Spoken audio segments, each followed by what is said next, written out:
Hey, blazertales. Oh, I've got such a good one for you today. This is probably one of my favorite books.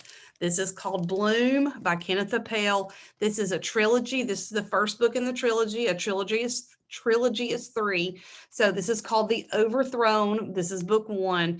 Book two is Hatched. Book three is Thrive. Oh, I've read them all. They are all fantastic. This could go in two different genres, in my opinion. This can easily go in science fiction, which it probably would. This can also go in scary because it's just a little scary. It's intense. We're going to read the very first couple of pages. It's kind of like an introduction. We go in the future 2 weeks, and then chapter one, we go back 2 weeks to where it begins. And it's a little lengthy readings. It's about 22 pages for the first chapter, but oh, it is so worth it. It is so good. Let me share my screen so I can put the cover of the book and the author up so you can see that. Let me make it big so that you can see it. There we go. So this is Bloom by Kenneth Oppel. Okay, let me get my glasses on. Oh, and by the way, I have my doors open for my office today. It's such a beautiful day here. So if we hear any dogs barking or anything, it's just because it's such a pretty day to have the door open today. Air tumbled into the helicopter as the soldier shoved the door open. Anaya looked down at the island's rocky slope. She spotted a scrawny goat standing on a boulder, and then they were over forest, the helicopter shadow flashing across treetops. Impatiently, she searched for a break in the tree line, a marshland, a lake. That's where they would find Dad. Her insides gave a twist when she remembered how he'd looked on the video call, his wild, dirt-streaked face, the things he had said. Can't get off. They're everywhere. Above the pounding of the helicopter's rotors, the soldier shouted, I'm not seeing any lake. Neither was Anaya.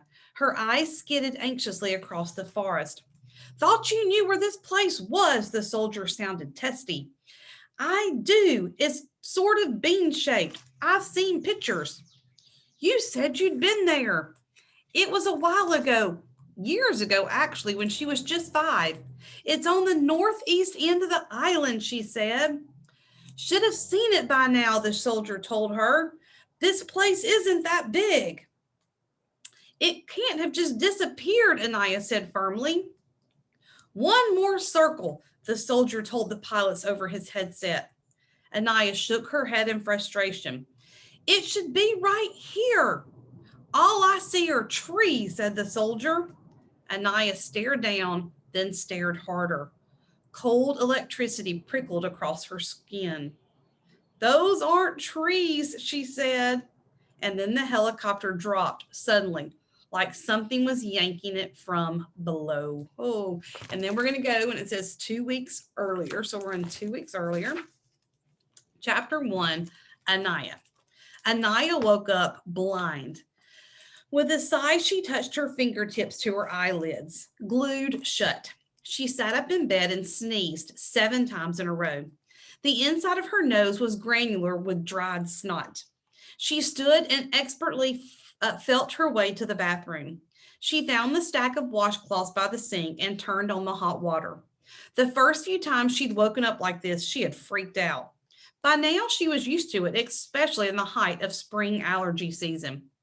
Patiently, she held the moist, warm cloth against her eyelid, in turn melting away the gunk. She slowly pried open her eyes and stared blearily into the mirror. Where have you been all my life, you thing of beauty? She said to her reflection. Her face was puffy around her eyes. Normally, she thought her eyes were one of her best features, but right now they looked piggy. The end of her nose was chafed and flaky from blowing it all the time.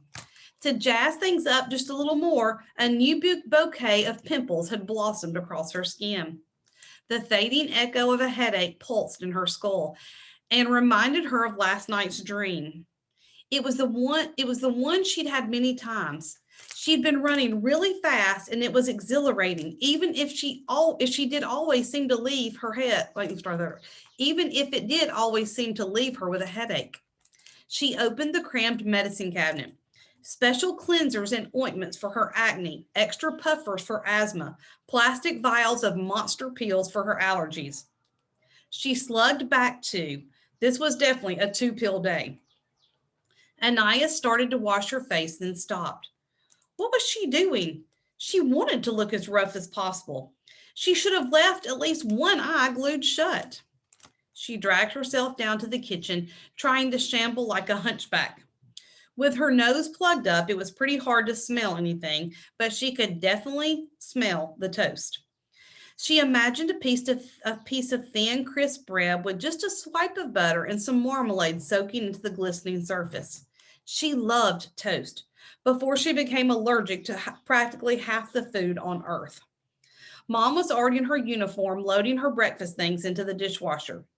I can't go to school, Anaya said. Her mom turned. Sweetie, can you please just call the school? We let you skip 2 days last week. Technically, you're not even sick. Anaya pointed to her face. If I walked into a hospital, they'd have me in the ICU in 2 seconds. Mom laughed softly, then came close and brushed Anaya's long, wavy hair from her face. You're lovely. My skin's volcanic. They don't see your acne, they see you. Only if they have x ray vision. Mom had no idea. She'd always been beautiful, and she was still the most glamorous woman Anaya had ever seen. Just look at her, tall, slim, raven hair spilling over the crisp collar of her white shirt. 4 stripes, the only female captain flying for Island Air. Leah Dora, even her name was pretty. When she put on her sunglasses and bomber jacket, she made a pilot's uniform look like a Paris fashion. Meanwhile, Anaya was shorter. She definitely had Dad's sturdier body type. She didn't mind that. What she minded was her acne and not being able to make it through class without having an asthma attack and feeling generally feeble. Are you using the acne cream? Mom asked. At night. You're supposed to do it during the day, too. It smells so bad. The doctors say it's important. So I can be hideous and gross smelling? You are neither, her mom said and gave her a hug. If I stay home, I can work more on my history project. Your marks couldn't get any higher, Anaya. Anaya gave a pitiful cough and wheeze. There's gym today. She gave her one last kick in the can. For Jim, I'll write a note, Mom agreed. Anaya sighed in defeat.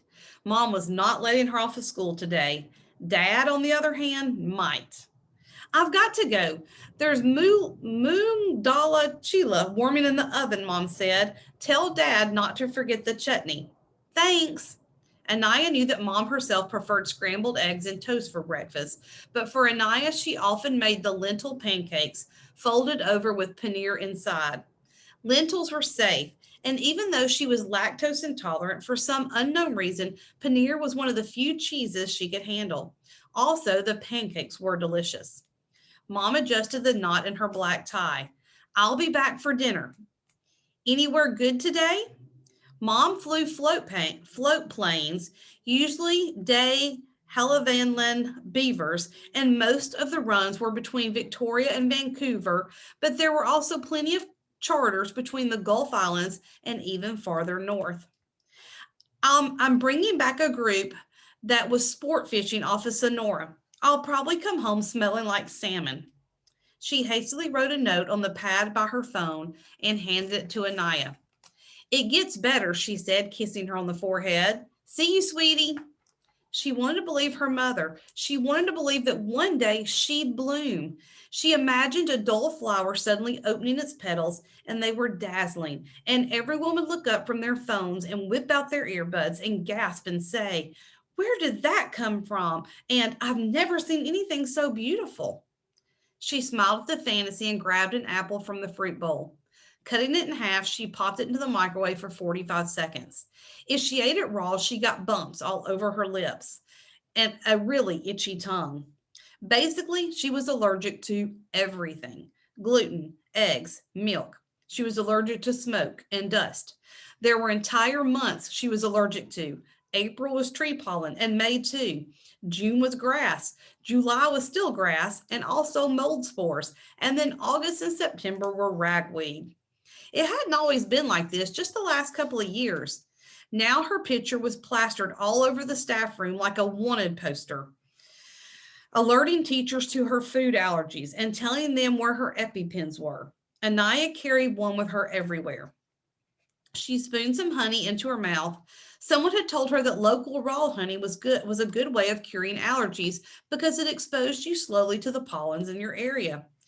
She put the kettle on for her green tea because someone else had told her it was the healthiest thing in the world for you. When you lived on Salt Spring Island, people were always telling you the best things to eat and drink, things to make you wise and healthy and live forever. Dad came into the kitchen bringing with him the smell of soil. No matter how often he showered, he still smelled like leaf mold and pine needles and had a line of dirt under his fingernails. He wore the same green merino wool sweater pretty much every day, even though it had frayed at the elbows. He mostly kept his beard tidy, but sometimes it started creeping out of control, like the unruly plants that he studied. Dad was a botanist with the Ministry of Agriculture and worked at the island's experimental farm. When she was younger, Anaya thought an experimental farm was a lot weirder and cooler than it turned out to be. She imagined giant cows and chickens the size of Velociraptor, but in reality, it was a bunch of greenhouses and scraggly plots with boring looking plants. His specialty was grasses, which her friends thought was hilarious. Hey, Anaya, can your dad score us some grass? I hear he grows the best weed. Really, his specialty was figuring out ways to stop things growing, like invasive species that shouldn't have been here, but were, and were making life miserable for other plants. How are you? Dad asked. I was thinking maybe I should live in a bubble, Anaya said. A bubble, Dad said, opening the oven and peered at the pancakes. Are all of these for me? No, I'd like two, like a giant hamster ball. They're called blorbs or something, except mine would filter out all allergens. Dad set the plate of moulin de la chila in the middle of the breakfast table and sat down. So you just roll around in it? Pretty much, Anaya said, helping herself to the lentil pancakes. I could roll to school. That hill might be tricky, said Dad. I'd have to get up some speed. Anyway, they could clear a space in the back of the classroom and I'd just kind of wobble around. They could pass you Anaya friendly snacks through the airlock. Anaya couldn't help grinning. And maybe one day I'd meet a boy just like me and we'd get a bigger bubble and raise a family of bubble babies. Dad nodded thoughtfully. I think this is a very good idea. Can you please call the school and tell them I'm sick? No, said Dad sympathetically, but I'll give you a lift. For the past 2 weeks, Anaya had been eating lunch with Teresa in the small room off the library where they worked on the yearbook. It was due at the printers in 10 days, and they were rushing to finish layouts. At the start of the year, a ton of people had volunteered for a yearbook, but then all dropped away until it was just her and Teresa. Anaya didn't mind. She got Teresa to herself. Teresa was a few years older and smoked and wore her boyfriend's shirts, and there was nothing she hadn't read. Her parents were European, and she spoke with a weary drawl, so no matter what she said, it seemed profound. Basically, Anaya just wanted to be her. Anaya loved the yearbook room. It was a refuge from the crowded hallways, the splayed legs, the noise, the bathroom lineups, the bathroom toilet paper, or lack thereof, the bathroom towels, non existent, and the bathroom toilet seats, too disgusting to contemplate. Really, the school bathroom alone was a good reason to hate school. Anaya sneezed for the 1,000th time today. You sound rough, Teresa said. Anaya shrugged. She didn't like talking about her allergies. It made her feel boring. She already felt like a dull little moth around Teresa's bright butterfly.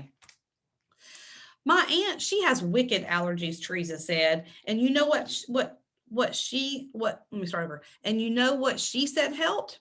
Does it involve hanging an onion over my ear?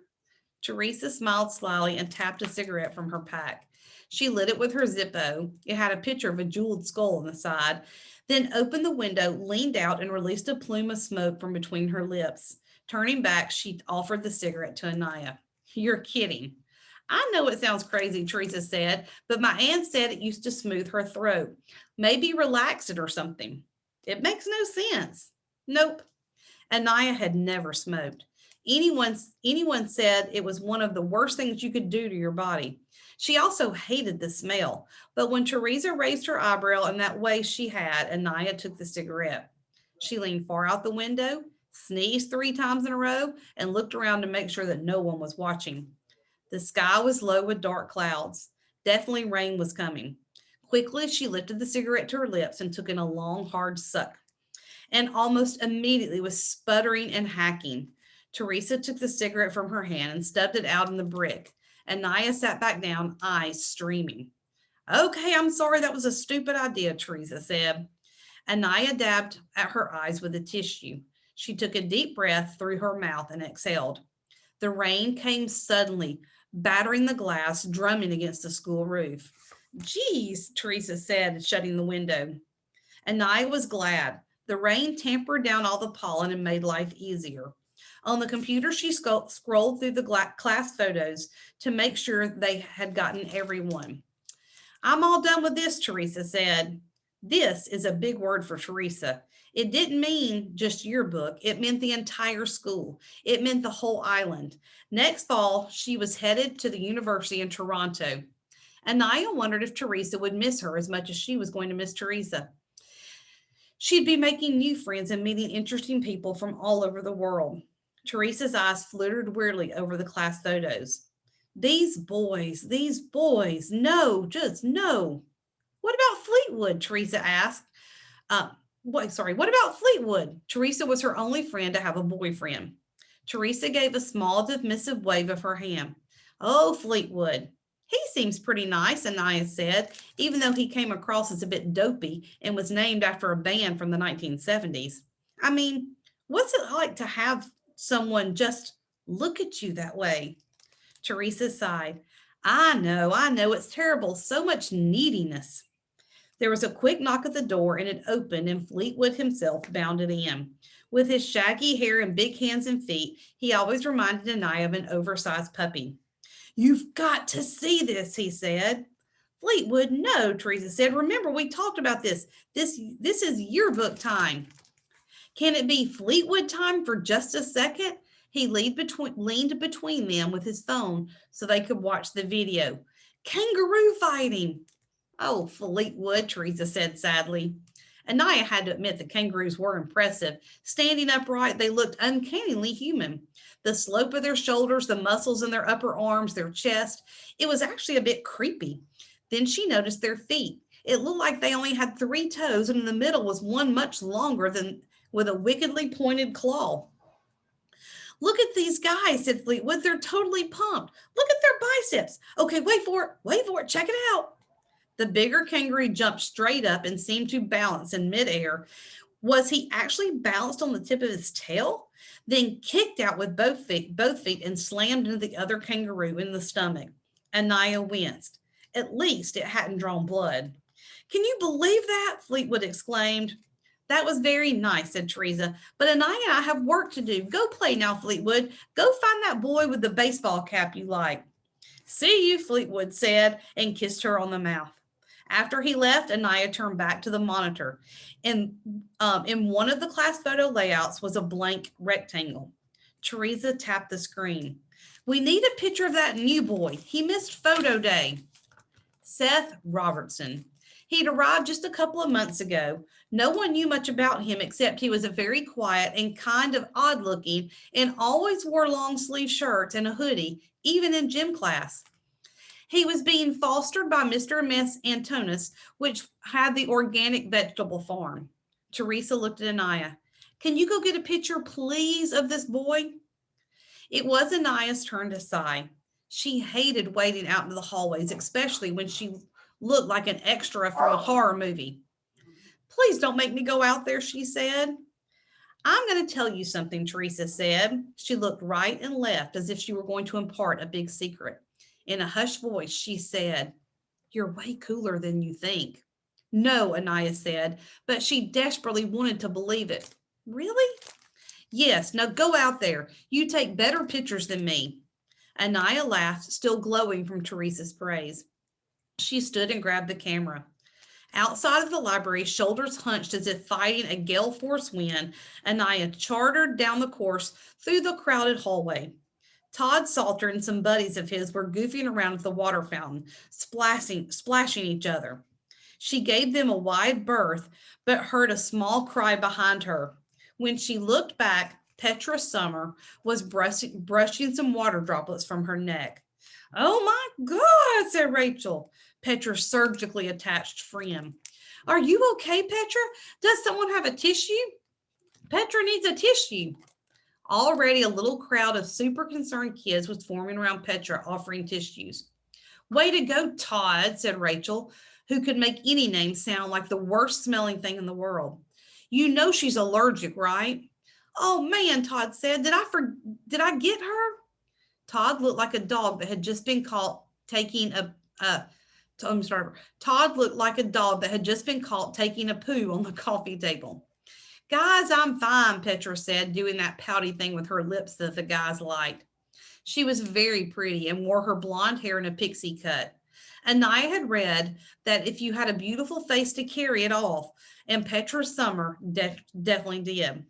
Anaya now saw two small, angry red splotches on her neck. Petra truly was allergic to water. It was incredibly rare. It had some Latin name, and there were maybe 100 people on the planet who had it. Petra's gaze drifted across the hallway and met Anaya's. Quickly, Anaya turned away and kept walking, knowing she'd probably look heartless. But she'd seen all this before so many times. People loved making a fuss over Petra. Anaya had been there when her allergy had started. When they were little, she and Petra were best friends. The two of them spent half the summer at the community pool. Then one day, after they got out of the water, Petra had broken out all over in a scary rash, and her voice got hoarse, and they rushed her to the hospital. It wasn't long afterwards that Anaya's own allergy started up like some kind of weird curse. The difference was that Petra was still beautiful, but Anaya wasn't. Not when she was wheezy and snotty and had acne spread across her face. Petra had dumped her pretty fast. When Petra got a splotch, everyone was all over her, asking if she was okay. Anaya could probably swell up to the size of a giant cinnamon bun, and people would just go, ew, and step around her. Petra's allergies were adorable and heartbreaking. Anaya's was just gross. Anaya found Seth Robertson hunched at the bottom of the north stairs, nibbling a sandwich and drawing on a sketch pad. It was funny to find him here because she sometimes sat here by herself, despite the crumpled yellow tissue that had been on the floor for almost 2 years. There it was, lurking in the shadowy corner. This was as deserted as the school got right here. She liked it that Seth was someone who hid himself away too. It made her feel less awkward meeting him. Also, Teresa's words still chimed pleasantly in her head. Cooler than you think. Seth had an almost handsome head, but his body seemed out of proportion. Maybe it was just the hoodie and the flannel shirt that made his chest seem so barrel-shaped, while everything else was skinny. Skinny, stooped neck, long skinny legs and jeans, bony hands jutting from two short sleeves. Anaya caught a glimpse of a small scar on the underside of each wrist. She wondered if he'd cut himself sometimes, but the round, shiny patches looked more like cigarette burns. Had someone done that to him, or had he done it to himself? Either way, it made her feel heavy and sad. He still hadn't looked up from his sketchbook. Anaya couldn't see much of the page, but she got a glimpse of a wing, and the way that he had drawn it had made it look like it had just caught the wind. There was a sense of incredible speed. How had he done that with so few lines? Wow, that's really good, she said. Now he looked up startled. He closed the book in his lap and leaned forward as if protecting it. Swiftly, he pulled his sleeves down over his wrist. It looked like a move he did a lot. Anaya found his gaze unsettling. It was the gaze of a startled animal waiting to see what was going to happen next. I'm Anaya Riggs, she said. I think we're in the same math class. Yeah. She was surprised and pleased that he had noticed. She felt a sneeze coming on, but managed to stop herself. Do you draw a lot? He shrugged. It's nothing much, just sketches. Well, I'm working on the yearbook and we could use some great artwork. He looked at her unblinking. It made her nervous when people looked at her too intently. She always wondered what exactly they saw and whether they thought she was hideous. It makes the layout a lot more interesting. She sneezed and had to pause and blow her nose. I mean, we've got a lot of Melanie Drake stuff, but there's only so many unicorns you can take. You know what I mean? But your stuff looks edgier. Yeah, maybe, she said, and Anaya knew that was a no. Anyway, like I said, I'm working on the yearbook and we need a photo of you. He looked at the camera around her neck. Do you have to? Anaya laughed in surprise. She'd never had that reply before. No, we don't have to. What happens if you don't? He tilted his head to one side like it was a very serious question, and she couldn't help smiling at his oddness. She found him just the tiniest bit adorable. Well, nothing. You just get a blank box with your name underneath it, and you look like a crazy loner. That got a small smile out of him. Okay, let's do the picture. Can you come out where there's more light? He got up and shambled closer. She caught whiff of him. Not unpleasant exactly, like warm celery. Do I have a smile? He asked. I'm sorry, do I have to smile? He asked. Just do your thing, she said, looking through the viewfinder. He looked at her straight on. He didn't smile. His eyes were slightly too close together, but it didn't make him look goofy. It made him look like an incredibly focused bird of prey. It was still raining hard as Anaya walked home from school. She took a deep breath. The air smelled wonderful. When she inhaled, her whole chest felt like it was filling, which was rare. She hardly sneezed at all. She turned up her driveway. Having a botanist father did not mean their front yard was a wonderland of sculptured bushes, exotic flowers, and ornamental trees. Quite the opposite. Dad never paid the yard one bit of attention. He was, after all, more of a weed man. Their yard had definitely their yard was definitely one of the weediest going. Scraggly cedar shrubs lined the driveway, except for the gap where nothing grew. The dead patch was a bit of a family legend. Every so often, Mom tried to plant something there and it would die within weeks. Another cedar, a fern, a hydrangea, native drought resistant ground cover, it all croaked. Dad said they should just plonk down a garden gnome and call it quits. As Anaya walked past the dead patch, she stopped. Rain dripped from the edges of her umbrella. Her first thought was that someone had jammed a stake into the dead patch. She went closer. From the muddy earth, a black shoot jutted a full foot high. It was sturdy, its sheath bristling with a spiral of tiny hairs. The very tip of the plant was pointy. This thing hadn't been there this morning. She would have noticed it, which meant it had grown a full foot in a matter of hours in the dead patch where nothing grew. Oh, this one is so good, guys. You cannot miss it. Let me escape out of this. Do not miss Bloom. This one is so very good. Like I said, there are 3 of them. They are so amazing. Check this one out, and I will see you in the next First Chapter Friday. Bye, guys. See you later.